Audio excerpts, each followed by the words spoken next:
भिवंडी तालुका की डुंगे ग्राम पंचायत सरपंच भारती नीलेश भगत के अथक प्रयासों से राष्ट्रीय ग्रामीण पेयजल योजना के अंतर्गत पानी टाकी व कंक्रीट रोड तथा विभिन्न विकास कामों का उद्घाटन भिवंडी लोकसभा खासदार सम्मानीय श्री कपिल जी पाटिल के करकमलों द्वारा बड़े हर्षोल्लास के साथ किया गया।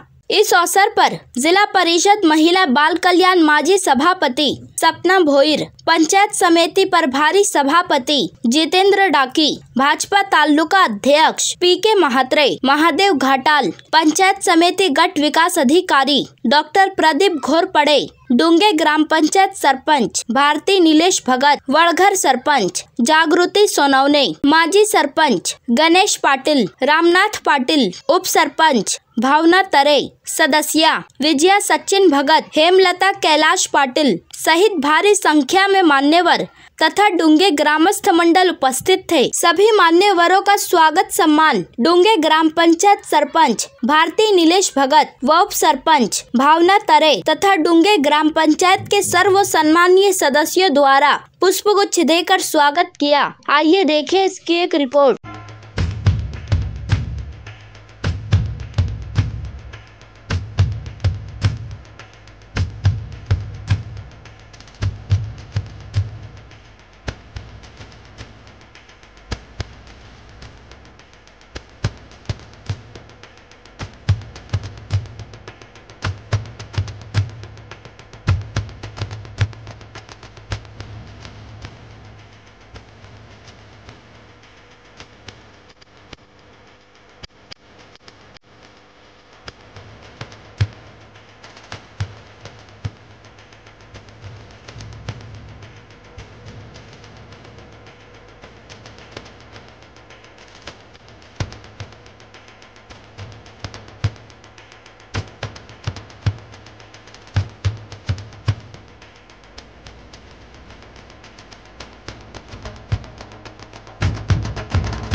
नेहमी खासदार संदर्भ विकासासाठी आपले जे मतभेद असतील ते बाजूला ठेवा। जसं पण काही रिपोर्ट आल्यानंतर त्यानंतर त्यावेळेला निधी परत गेला आणि पुन्हा एकदा माननीय खासदार साहेबांच्या प्रयत्नाने या डुंगे गावाच्या ग्रामस्थांच्या सहकार्याने आणि मला आठवतं मी मागच्या वेळेला देखील उल्लेख केलेला होता की ग्रामपंचायतीचा ग्रामसभेचा जो ठराव हवा होता या कामासाठी ती 1-2 दिवसामध्ये ग्रामसभा लावायला सांगितली आणि लोक या ठिकाणी आले। 5 मिनिटं मी भाषण केलं आणि त्याच्यानंतर 400-450 लोक 2-3 तासांमध्ये येऊन आणि त्या ठिकाणी सह्या करून गेली।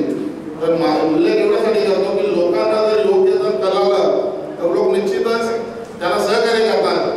परंतु ज्या वेळेला आपण जे पुढे जे काही माणसं असतो आपल्यामध्ये जर आपल्या स्वार्थासाठी मतभेद जर निर्माण झाले तर त्याचा नुकसान हा विकासावर होत असतो आणि त्यानंतर खासदार साहेबांनी केलेले प्रयत्न त्या अनुषंगाने आज या ठिकाणी डुंगे गावाला पुन्हा एकदा 40 वर्षानंतर नवीन पाण्याची टाकी, नवीन पाईपलाईन अशा प्रकारचं या ठिकाणी कार्य पार पडलं। आपल्या सर्वांना कल्पना आहे यांच्या सहकार्याने या भिवंडी लोकसभा क्षेत्रामध्ये म्हणजे MMRDची अधिसूचना 2007 ला आली, पण 2007 नंतर 1 रुपयाचा निधी या भिवंडी 63 गावांमध्ये आला नव्हता। परंतु ज्या वेळेला भिवंडी लोकसभेचे खासदार सन्माननीय कपिल पाटील साहेब झाले आणि महाराष्ट्राचे मुख्यमंत्री देवेंद्र फडणवीस साहेब झाले त्यावेळेला या भिवंडीमध्ये हजारो कोटी रुपयाचा निधी आला। आणि मगाशीच मी या ठिकाणी सांगितले की आदिवासी गाव, ब्राह्मण गाव त्या ठिकाणी देखील खासदार साहेबांनी मुख्यमंत्र्यांच्या माध्यमातून 8 कोटीचा निधी मंजूर केला आणि आपल्याला 2.5 कोटी डुंगा वडगर पूर रस्ता असेल गावातील 50 लाख अशा प्रकारे 2.5 लाख रुपये निधी मंजूर केला। सगळ्यात आधी या पाणीपुरवठा योजनेचा आणि रस्त्याच्या कामाचं उद्घाटन झालं असं मी जाहीर करतो। विकासाच्या दृष्टिकोनातून एक परिवर्तनाची नांदी करणाऱ्या भिवंडी तालुक्यामध्ये आपल्याला बघायला मिळतं। एक छोटंसं उदाहरण तुम्हाला देईल। भिवंडी शहरामध्ये जेव्हा रस्त्याच्या काँक्रिटीकरणाची कामं सुरू झाली तेव्हा अतिशय मोठा ठेकेदार हा थोडासा माझ्यावर नाराज झाला आणि येणं बंद झालं। तर मी सुनीतला विचारलं मोठ्या नगरसेवक आहे असं माणूस थोडा नाराज का दिसतो रे? त्याने सांगितलं बाबा मी तुम्हाला सांगितलं नाही.